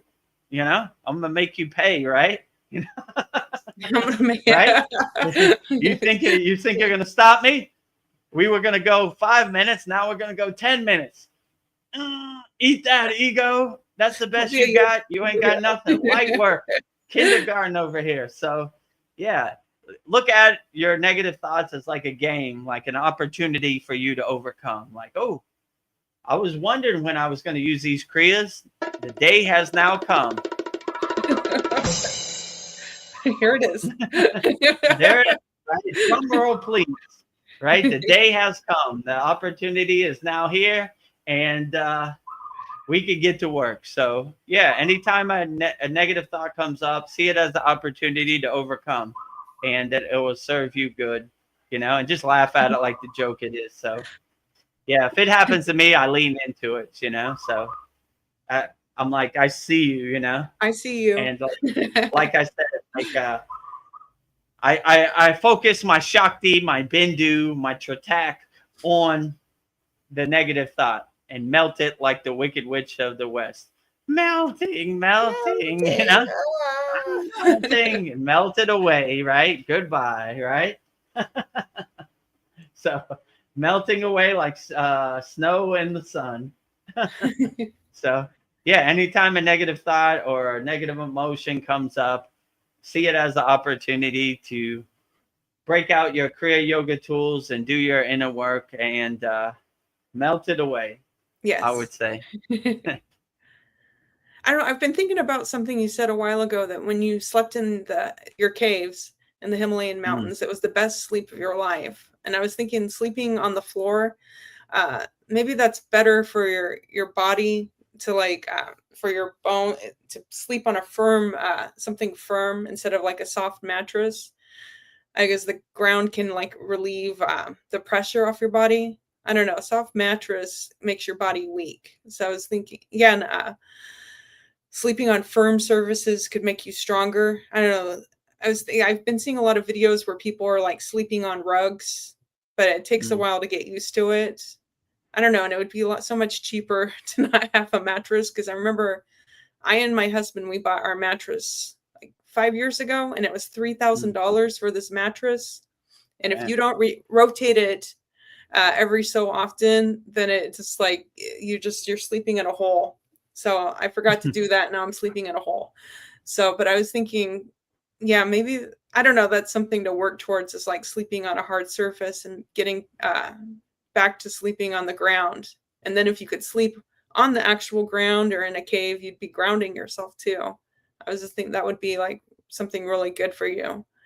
So Yeah. So in my case, it was more of a, like you said, like a grounding thing. Like I always like when my gurus say, we bring our own energy to the party, or we bring our own bottle to the party. So no matter how hard the rocks are in the Himalayan caves, my energy carries me. So no matter what situation or what the circumstances are, the hardness of the floor, I still have a blissful energy set that carries me. So I think it was more about the energy than it was the actual rocks, you know? Oh, okay. So I was basically radiating Ananda, bliss, joy, you know? Like, so I didn't care if I was sleeping on the top of Mount Everest.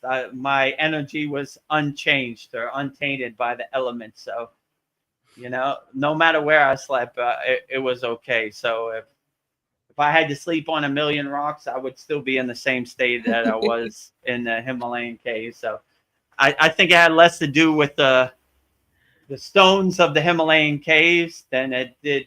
It was more my energy than the situation. So okay. Internally, I try to have my energy untainted, you know. So I try to not be affected by the external circumstances. So I mean, it would be super hard and uncomfortable to a regular person, but in my energetic state, in my blissful state, it was absolutely perfect and the best sleep I ever had. I slept like a baby. So yeah, have energy, will travel. That's what my guru said. When your frequency is high, everything's joyful. if we're sleeping on the rocks next to the Ganges River, same, you know, blissful sleep, you know, or wherever in the middle of New Delhi, you know, it's blissful sleep. So we try to carry that energy with us. Have energy, will travel. So we come equipped. So if they have a good mattress or they don't have a good mattress, it really doesn't matter, because we bring our own energy and we're equipped to adjust to the elements and the situation, no matter what happens.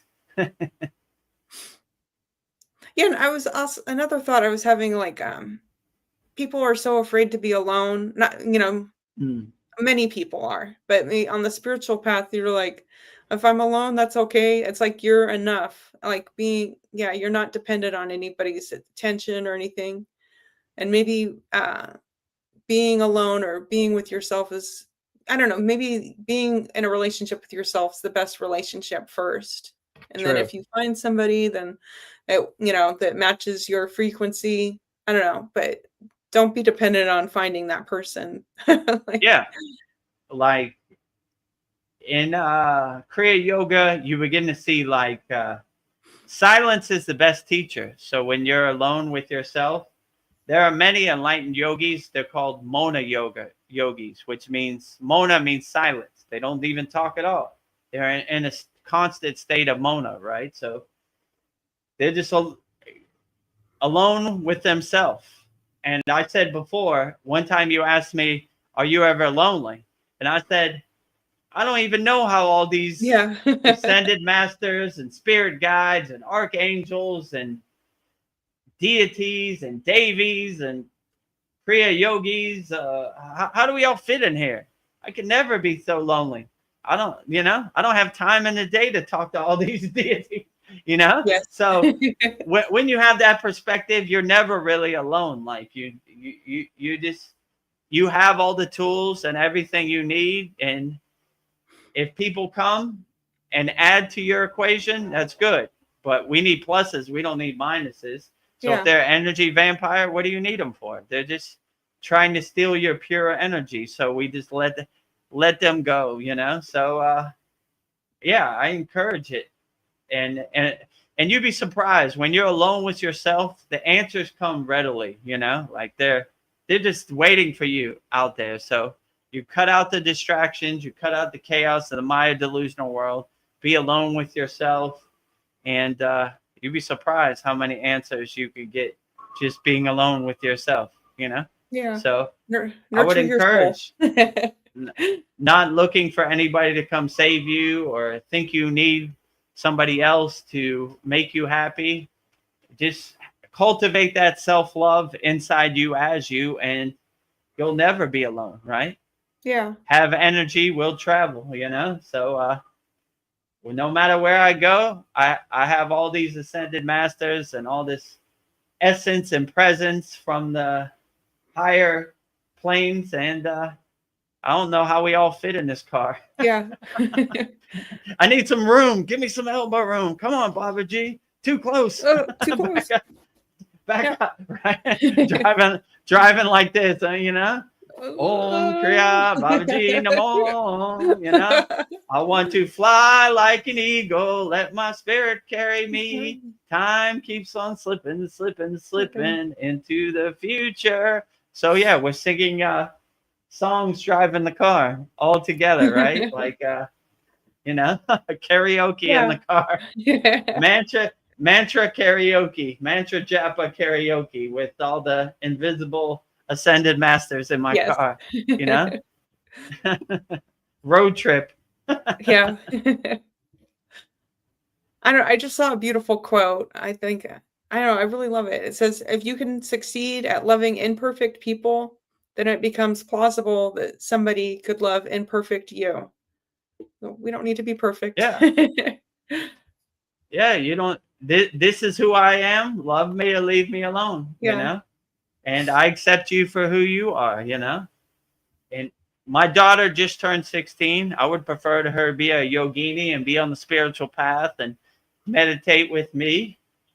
I accept you who you are. When I was 16, I didn't want anything to do with church, meditation, God, anything.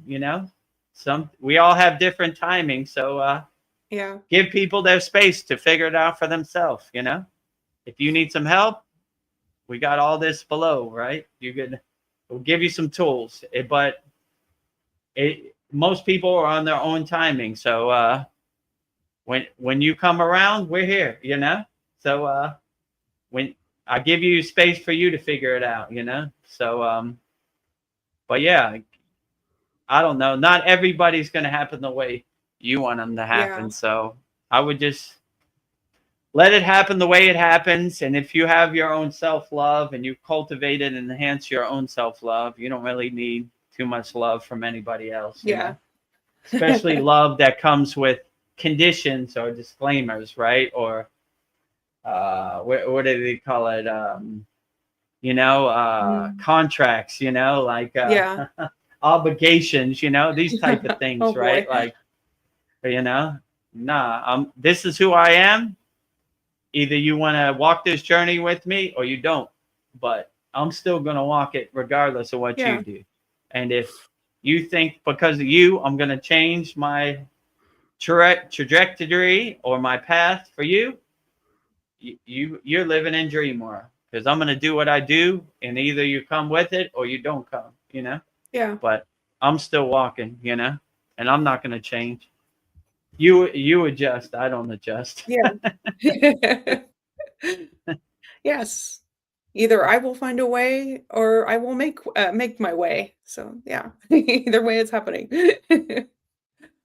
Absolutely. Well, I have to get going to bed. So I was like, I'm sorry.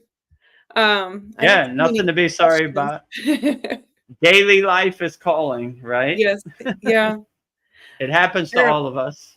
don't I don't know. I have to be up at 3 in the morning, so it's getting late.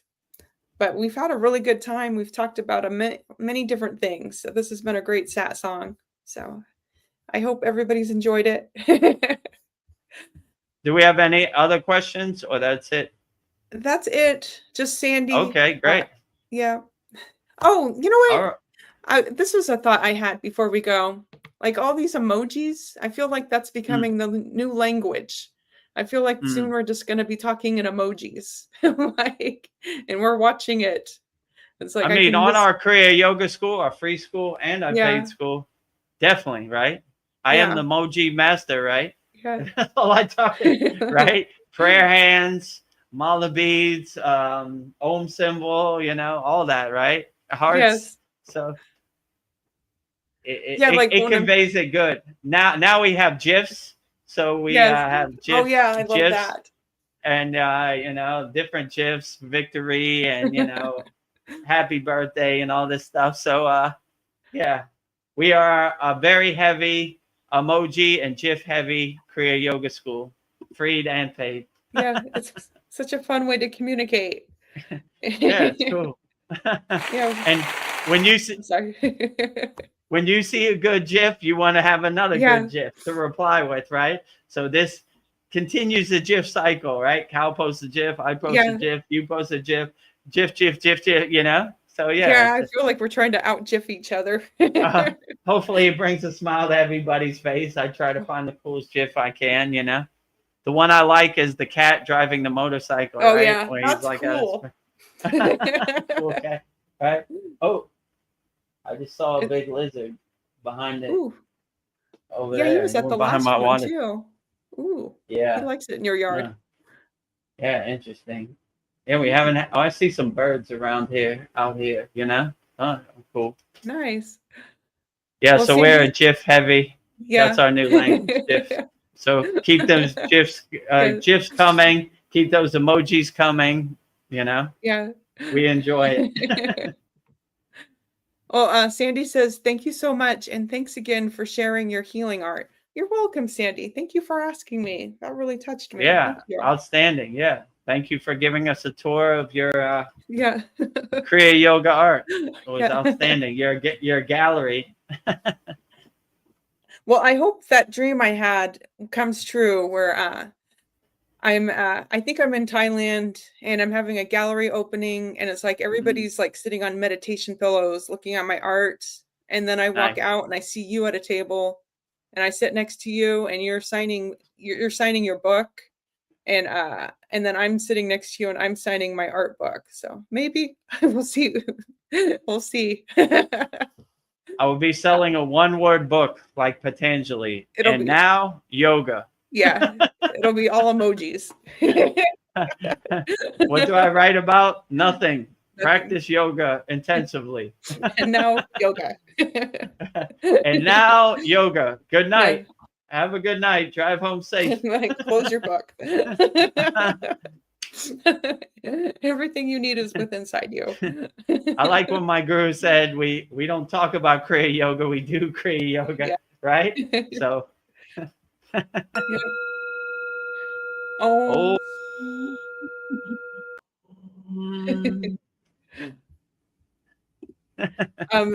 Sandy. Oh. Nick Jeremiah Donalds is here with us. He says, "Thank you for the sat song. Have a blessed night." Oh, thank you. You have a blessed night where you're at, Nicholas J. Donalds. And also, Nicholas Donalds is a member of our Kriya Yoga Masterclass. And if you check your school DM, I sent you the 1 year and 6 month certificate that Veronica painted with Lord Ganesha in the background. So Right here. Thank you for being a member of our Kriya Yoga School. A1 day one from the beginning. Yes. Oh, we have applause sound effect too, right? Yeah.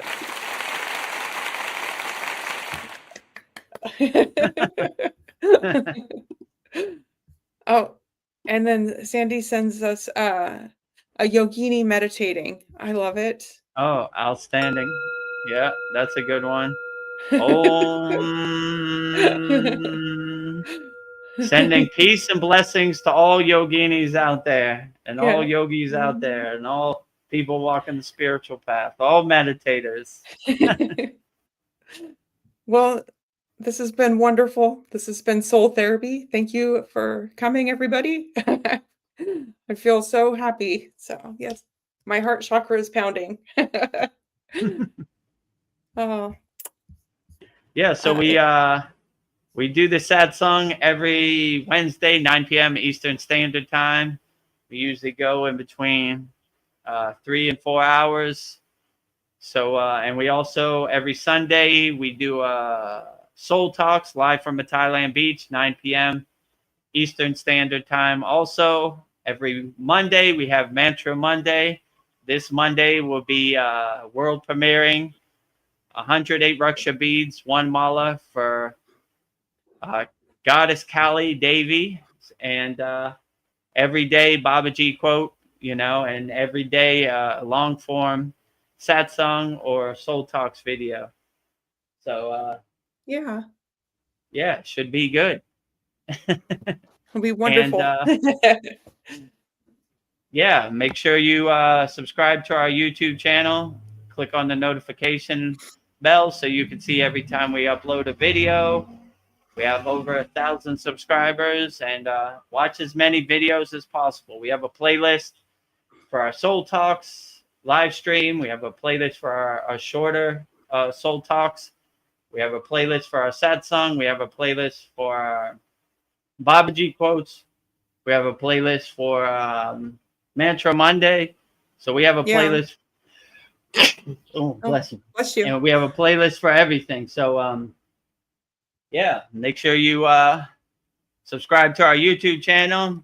And also, if you want to discover the secrets of Kriya Yoga, 100% free, go to freekriyayogamasterclass.com and join. I think we have 755 like-minded Kriya yogis and yoginis practicing Kriya Yoga all around the world, 100% free. We have a very interactive community where we all post daily uplifting, inspiring Kriya Yoga videos, Babaji quotes, everything. And if you're ready to go to the advanced techniques and master the supreme science of Kriya Yoga, join me, Veronica, Paul, Cal, Nicholas, Donalds, everybody in our Kriya Yoga Masterclass. Go to kriyayogamasterclass.com. And with that said, we will wrap up our September 10th Vedgurudev's live Kriya Yoga Q&A Satsang with me and Veronica. Before we go, I will give you mantra diksha for Babaji's Mula mantra. Anytime you're going through something and you want to have a mantra to call on Babaji for some help and assistance, say this mantra. This is Babaji's direct phone number. And it is Om Kriya Babaji Namo Om. And Veronica will say it so beautifully right now. Om Kriya Babaji Nama Om.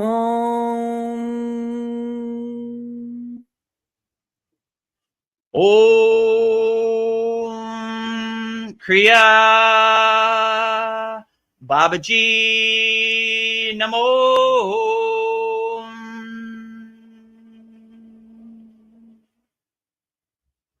And lastly, we will sing the Shanti Universal Peace Mantra, sending peace and love to all people all around the world. And Veronica will sing it so beautifully right now. Om Shanti Shanti Shanti Shalom. Sat Nam Sadhu Tao Om. Spirit Swami Kami Amen Amen Umen Selah Hom Om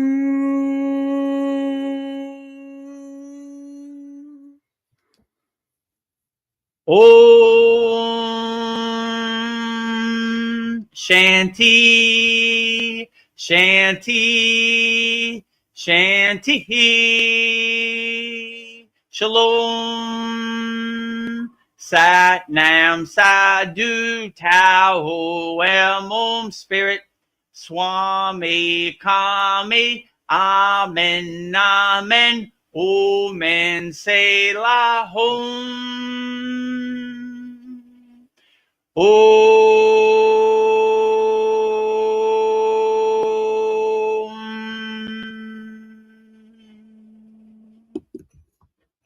Are you feeling spiritually lost? Like you've tried everything, YouTube videos, online courses, even meditation apps, but still something is missing? Wondering, is this all there is? The world is loud and chaotic, and your soul is overwhelmed, craving inner peace, but you can't find your way back to yourself.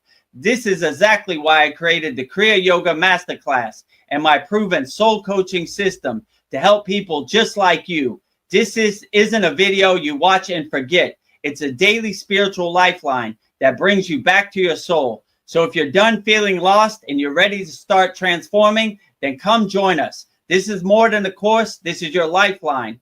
Go to kriyayogamasterclass.com.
Kriya Babaji